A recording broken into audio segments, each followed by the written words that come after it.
McLaren has been accused of something that could completely change the meaning of the Hungarian Grand Prix. A fresh Fédération Internationale de l'Automobile investigation, a hidden technical advantage, and claims of cheating are now being pushed as if the verdict has already been delivered. But there is a serious problem. The attached source confirms none of it. There is no verified investigation, no identified illegal component, no confirmed rule breach, and no official finding that McLaren cheated. That means the biggest mystery is not what McLaren supposedly did. It is how an unproven allegation became accepted as fact before the evidence appeared. And if one missing detail changes, this entire story collapses. Subscribe to the channel. The first thing we have to separate is the allegation from the evidence. Right now, the allegation is enormous. McLaren is being framed as a team under deeper scrutiny, facing a new investigation, with its Hungarian Grand Prix performance suddenly treated as suspicious. But the attached source does not confirm any of that. It does not name an illegal part.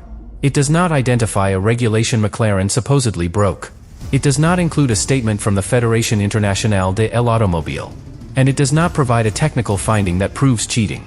That matters, because Formula One controversies often become most powerful before they become most accurate. A dramatic headline appears. One phrase spreads across social media. Then people begin repeating the claim as if an official verdict already exists. But Formula One does not work through headlines. It works through measurements, inspections, written regulations, and evidence. A car can look dominant without being illegal.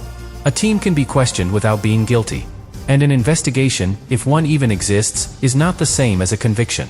That distinction is easy to lose when the performance itself feels shocking. McLaren's strength in Hungary created exactly the kind of result that attracts suspicion.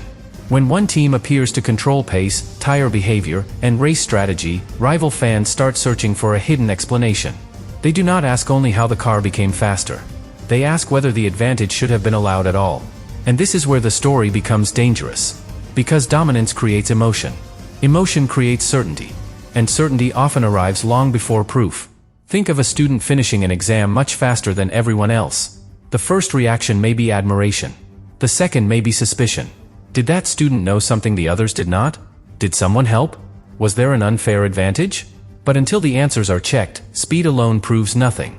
The same is true in Formula One. A strong result can come from better preparation. A circuit that suits the car. Cleaner execution. Stronger tire management. A driver performing at the highest level. Or several small advantages working together. None of those explanations requires cheating. But that does not mean the questions disappear. The stronger the result, the harder rivals look. They study onboard footage. They compare acceleration. They examine how the car behaves through corners. They watch how long the tires remain competitive. They search for movement, flexibility, cooling, or aerodynamic behavior that seems unusual. And sometimes, that attention leads to a technical clarification. Sometimes, it leads to a protest. Sometimes, it leads nowhere. That final possibility is the one people often forget. Not every suspicion becomes a scandal. Not every inspection reveals a breach. And not every dominant car is hiding something illegal. The attached material gives us no confirmed evidence that McLaren failed a technical check in Hungary. It gives us no proof that the governing body discovered cheating. So the honest question is not, what did McLaren get caught doing? The honest question is, why did the performance create enough doubt for this claim to become believable? That is a much more revealing question. Because McLaren's rise changes the way every result is interpreted. When a team improves slowly, people accept the progress. When it appears to make a major leap, every detail becomes suspicious. The car's speed, the tire life, the balance, the consistency, even the way the drivers describe it. And once suspicion enters the conversation, normal technical checks can suddenly look like evidence of guilt. Formula One cars are inspected throughout a race weekend. Parts are measured. Weights are checked. Fuel samples can be examined. The floor, wings, bodywork, and other systems may be reviewed under the regulations. That is part of the sport. But from the outside, a routine check and a targeted investigation can look almost identical. The car is taken away. Officials examine it. People wait. Then rumors fill the gap before any explanation arrives.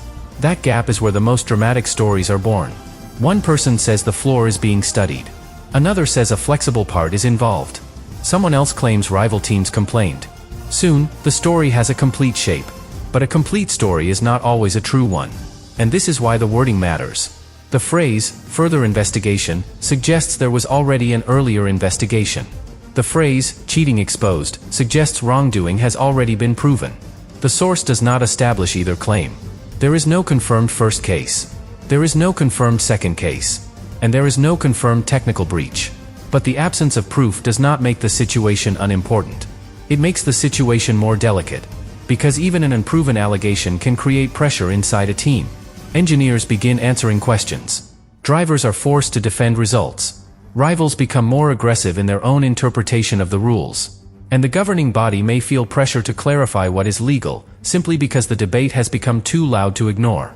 That is how a rumor can influence a championship without ever becoming a proven scandal. A technical directive can change how teams design a component. A clarification can force everyone to adjust. A new test can expose which teams were operating closest to the limit. And none of that requires the governing body to say that cheating occurred. That is the hidden danger for McLaren. Not a confirmed punishment. Not a proven disqualification. The danger is that attention itself can change the environment around the team. Every future upgrade may be examined more closely. Every strong result may generate more questions. Every rival may search harder for a reason to challenge the car. And that pressure can become almost as powerful as a penalty. Because Formula One teams do not only compete with speed, they compete with confidence. If McLaren believes its design is completely legal, it must continue pushing without hesitation. If it begins reacting to every rumor, it risks changing a car that may already be working perfectly. That is the trap. Ignore the noise, and critics say the team is hiding something. Respond too aggressively, and the response itself creates more suspicion. Meanwhile, the most important question remains unanswered. Was there any real technical concern behind the allegation? Or did McLaren's Hungarian performance simply look too strong for people to accept without suspicion? The attached source cannot answer that. It provides no official evidence, no technical document, no named regulation, no finding. But that missing evidence is not the end of the story. It is the beginning. Because the next step is to understand what would actually have to happen before the word cheating could be used responsibly. And once that standard becomes clear, many of the loudest claims begin to fall apart. Before anyone can responsibly call this cheating, several things would need to happen. First, officials would need to identify a specific part, system, or behavior on the McLaren. Not a vague suspicion. Not a slow-motion clip. Not a rival team asking questions. A specific area of the car. Then, that area would need to be tested against a specific regulation. That matters because Formula One rules are not built around feelings. A car does not become illegal because it looks unusually fast. A floor does not become illegal because it appears to flex. A wing does not become illegal because a rival team dislikes what it sees. The governing body must measure something. It must compare that measurement with the written rule. And it must show where the limit was crossed. That is the standard. Anything less is speculation. But here is where Formula One becomes complicated. A car can pass every static test and still behave differently at racing speed. Static means the car is checked while it is standing still, or while a controlled force is applied in the garage. Racing speed is completely different. Air pushes against the bodywork. The suspension moves. The tires change shape. The floor gets closer to the track. Every part is under pressure. Imagine holding a plastic ruler in your hand. When it is resting on a table, it looks completely rigid. Push down on the center, and it bends. The same basic principle can apply to parts of a Formula One car, although the real engineering is far more advanced. Teams know that components move. The regulations know that components move.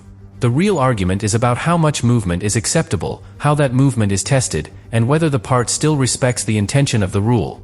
That final phrase is where many controversies begin. The intention of the rule. One team may argue that a design is legal because it passes the written test. A rival may argue that the design defeats the purpose of the regulation. Both sides can sound convincing.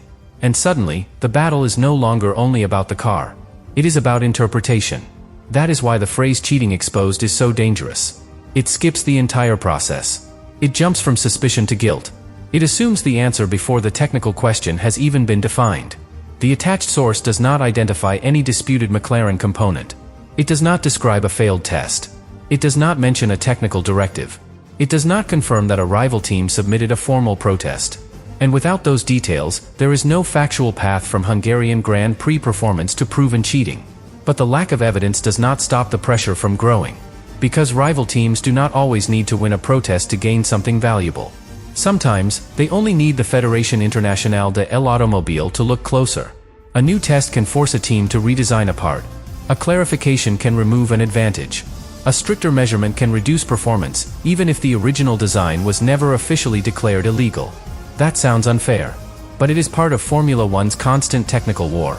Teams push toward the edge. Rivals push back. Officials try to keep the rule clear. Then engineers find a new interpretation. The cycle begins again. And this is where McLaren could face real trouble, even without any proven breach. If the team has developed an area of the car that operates close to the limit, extra scrutiny could reduce the freedom of that design. Officials may introduce a more demanding test. They may request additional data. They may monitor the component at different speeds or under different loads. Again, none of this is confirmed by the attached material. But this is what a genuine investigation would need to examine. Not whether McLaren won. Not whether the car looked dominant. Whether a measurable feature of the car complied with the regulations in the conditions where the advantage appeared. That is a much higher standard than a dramatic headline. And there is another detail people often misunderstand.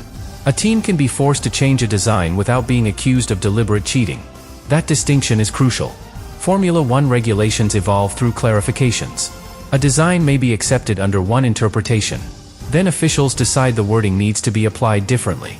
The team adjusts the car. The result changes. But that does not automatically mean the team knowingly broke the rules before the clarification. Think of a school changing how it marks one question after several students interpret the wording differently. The students may have followed the original wording. The teacher may still decide that future answers must follow a narrower interpretation. The rule changes in practice. But that does not prove the earlier answers were dishonest. Formula One lives in that gray area. And the fastest teams are usually the ones brave enough to explore it. That is why rivals study every successful car so closely. They are not only searching for something illegal. They are searching for something clever. A design they can copy. A concept they can challenge. Or an interpretation they can persuade officials to close. For McLaren, the Hungarian Grand Prix would make that attention even more intense. A strong performance gives rivals a reason to examine everything. How the car changes direction. How it protects the tires. How stable it remains through long corners. How efficiently it carries speed. But those observations only create questions. They do not create proof. The real evidence would have to come from measurements, documents, inspection results, or an official statement. And the source provides none of them. So what would happen if officials actually found a breach? The consequences would depend on the regulation, the timing, and the seriousness of the issue. A team might be required to change a component. A result could be challenged. A penalty could be considered. But no specific consequence can be claimed here, because no confirmed violation has been identified. That uncertainty is important. It prevents the story from pretending that a punishment is already coming. But it also creates the next major tension. Because if McLaren has done nothing wrong, deeper scrutiny could become one of the strongest validations of its performance.